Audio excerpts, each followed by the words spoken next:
pagi, apa kabar anak-anak ibu yang baik? Semoga kalian selalu dalam keadaan sehat. Kembali kita akan melakukan pembelajaran pendidikan agama Buddha dan Budi Pekerti dengan materi Hari Raya Agama Buddha. Namun sebelum memasuki materi, mari kita bersama-sama mempersiapkan diri dengan bersikap anjali. Kita akan membacakan nama Karapata. Arahang Samma Sambuddho Bhagawa Buddhang Bhagawantang Abhiwademi Swakhato Bhagavata Dhammo Dhammang Namasami Supadipanno Bhagavato Sawaka Sanggo Sanggang Namami. Sabe sata bawantu sukitata. Semoga semua makhluk hidup berbahagia. Sadu, sadu, sadu.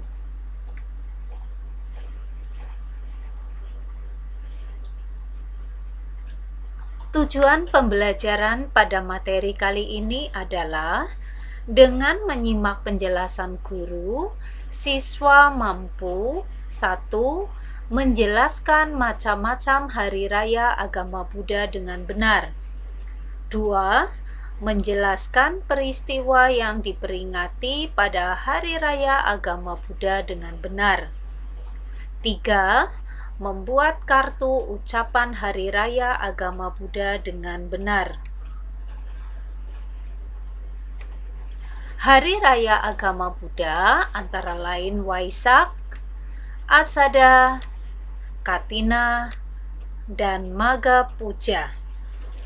Untuk mengetahui makna dan waktu pelaksanaan hari raya Waisak, Asada, Katina, dan Magha Puja, mari kita tonton video ini sampai selesai.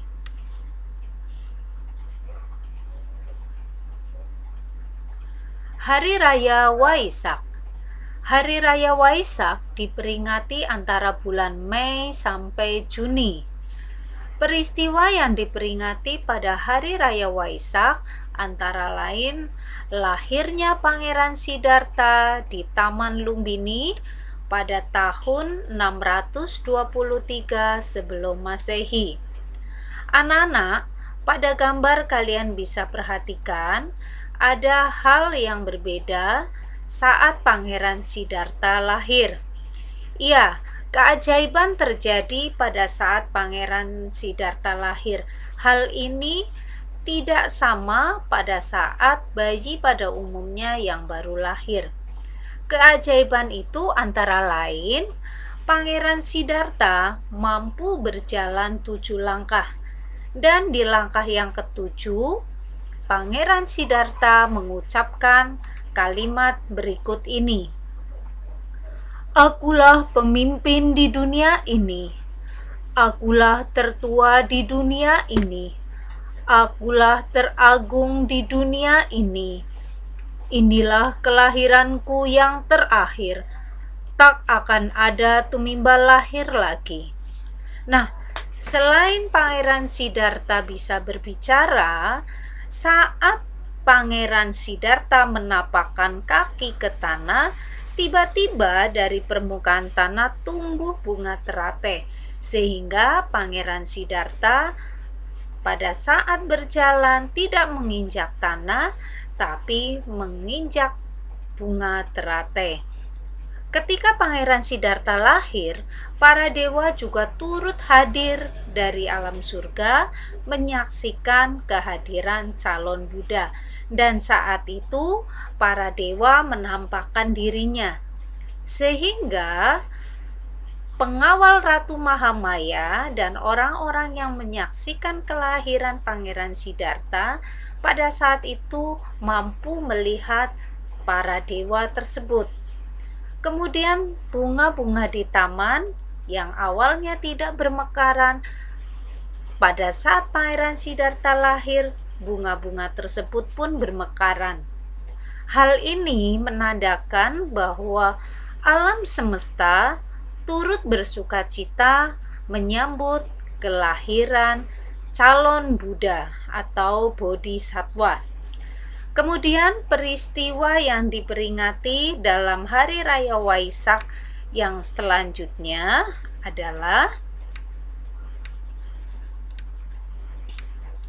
Pertapa Gotama mencapai penerangan sempurna di bawah pohon Bodhi di hutan Bodhgaya saat bulan purnama di bulan Waisak pada usia 35 tahun.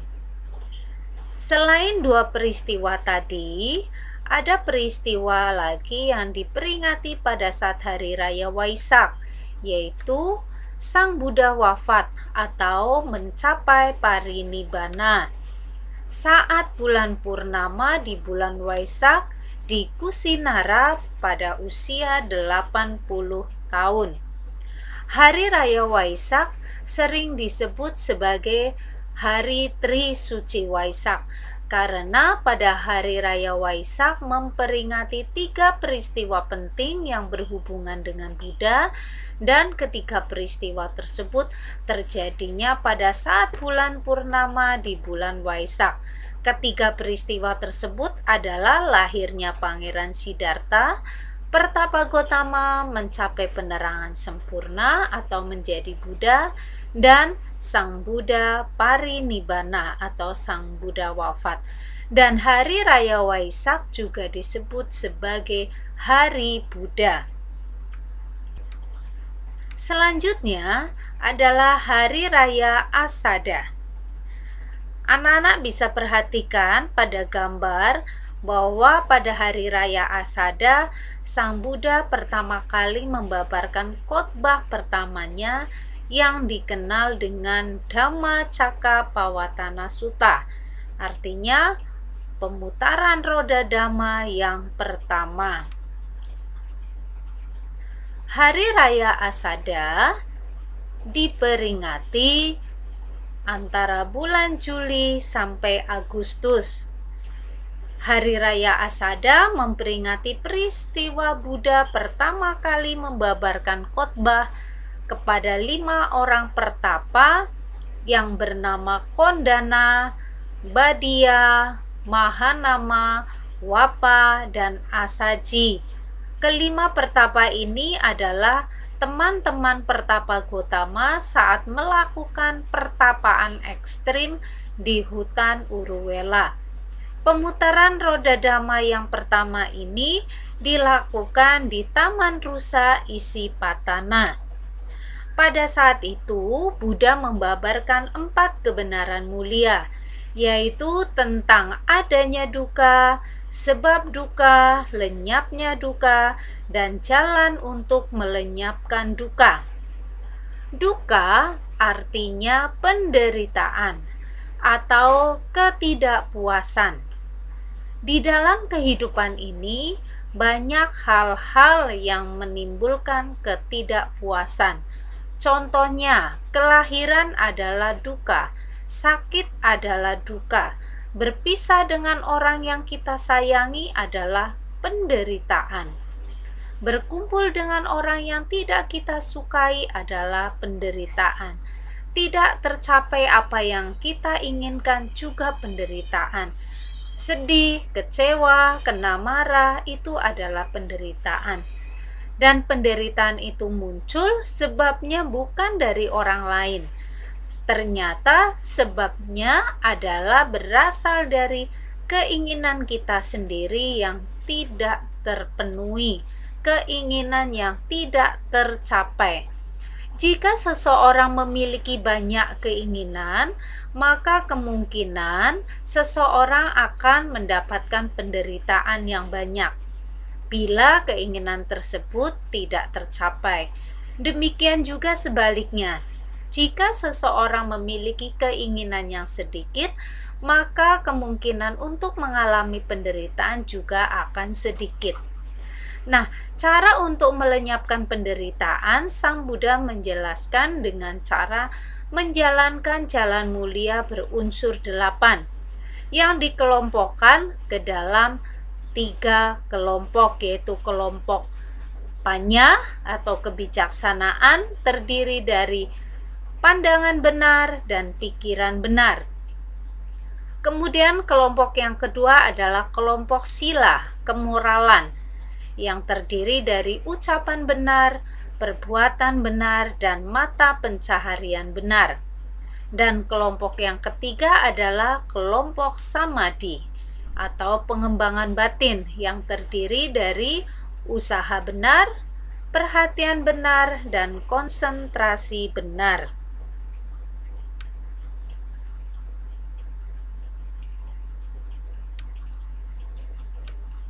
Hari Raya Asada juga memperingati tentang munculnya Sangga.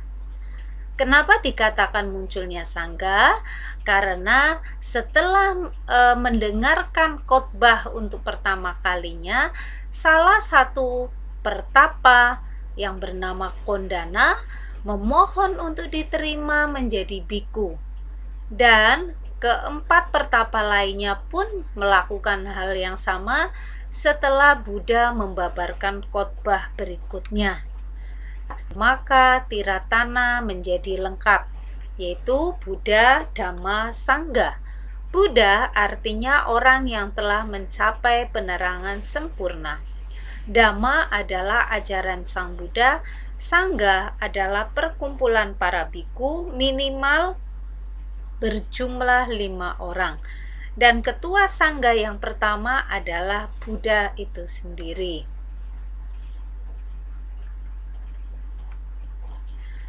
Hari Raya Katina diperingati setelah para biku selesai menjalankan masa wasa selama musim hujan berlangsung sekitar 3 bulan. Selama masa wasa, para biku tinggal di wihara untuk memperdalam ajaran Buddha dan membimbing umat. Para biku diperkenankan meninggalkan wihara tempat ia berwasa dengan ketentuan bahwa dalam jangka waktu 7 malam harus sudah kembali lagi. Selama masa wasa, para biku tidak melakukan pindah patah. Untuk kebutuhan makan, para umat berdana makan dengan mendatangi tempat wasa biku. Hari Raya Katina diperingati antara bulan Oktober sampai November. Dan selama 3 bulan, para umat telah dibimbing tentang ajaran Buddha, tentang meditasi, tentang praktek-praktek luhur. Maka di akhir masa wasa, para umat Buddha dengan sukacita mempersembahkan kebutuhan pokok biku yang berupa jubah, makanan, obat-obatan atau peralatan mandi, juga tempat tinggal.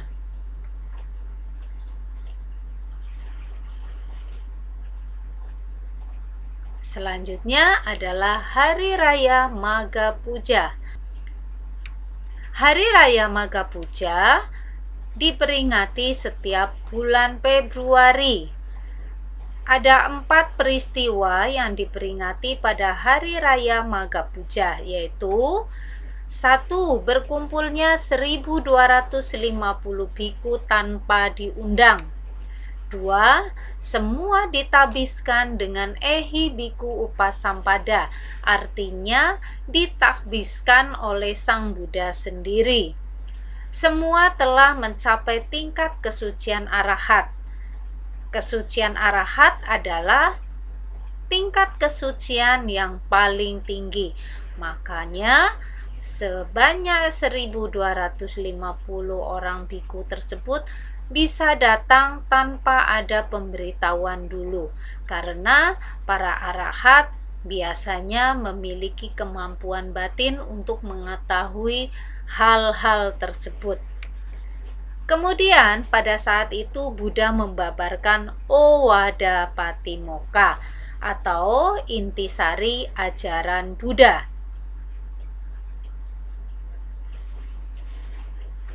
Owada Patimokkha yang tadi disebut sebagai intisari ajaran Buddha berisi Sabbapa pasa akaranang kusalasa upasampada sacitta pariyoda panang etang Buddha nasasanang. Artinya, jangan berbuat jahat, berbuatlah kebajikan, sucikan hati dan pikiran.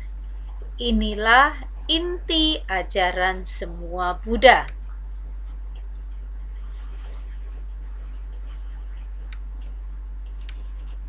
Inti semua ajaran Buddha dirangkum dalam kitab suci agama Buddha, yaitu Tipitaka. Jangan berbuat jahat merupakan rangkuman dari Vinaya Pitaka. Berbuatlah kebajikan merupakan rangkuman dari Sutta Pitaka. Sucikan hati dan pikiran adalah rangkuman dari Abhidhamma Pitaka.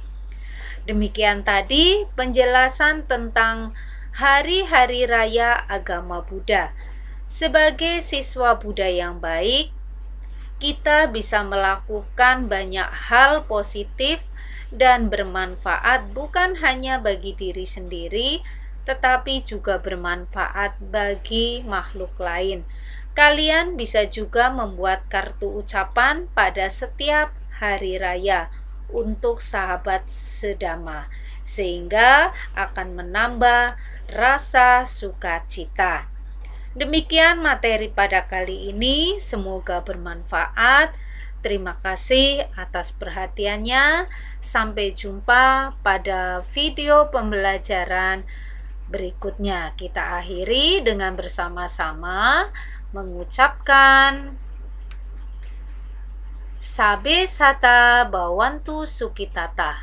Semoga semua makhluk hidup berbahagia. Sadu, sadu, sadu.